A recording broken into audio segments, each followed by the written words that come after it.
what would you like to ask the voters? You wanted to ask them, do they want more of the same? Or do they want something different? Well, right, exactly. And you know, I would actually add a total of 3, but I'll start with yours. I think that's what this whole election is about.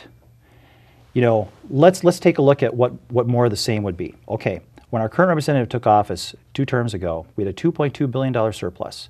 We're now over $6 billion in debt.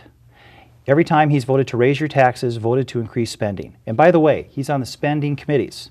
Taxes, Ways and Means, Property Local Sales Tax, and K through 12. So he's not just a rank and file member. He is an architect for how this money has been spent, raised, and mismanaged. Okay, that's an important thing.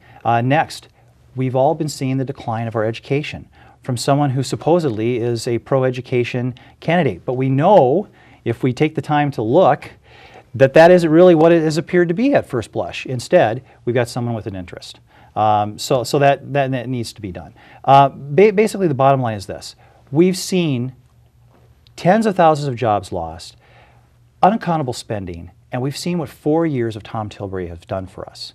You know, so I would suggest we need to stop using that same playbook that he's using and look at other ways to do things in a more common sense way.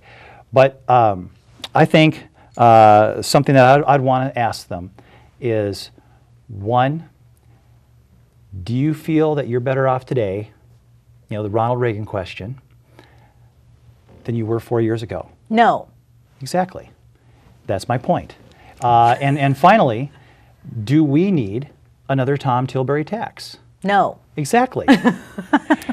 and you know, I think if see why I like this guy? And so I think we've got a lot of smart voters out there, a lot of smart citizens. All you need to do is take a look at how he was against voter ID, yes, he's against voter ID. And 80% of the state of Minnesota want photo ID to vote. That's right, and he's against it vehemently against it. And you know, to me, that is an integrity issue. Every Minnesotan's vote should count, but once. You should know that your elections are held, you know, fairly, and that your candidate had an honest and even playing field, whoever your candidate was. To me, it's a no-brainer.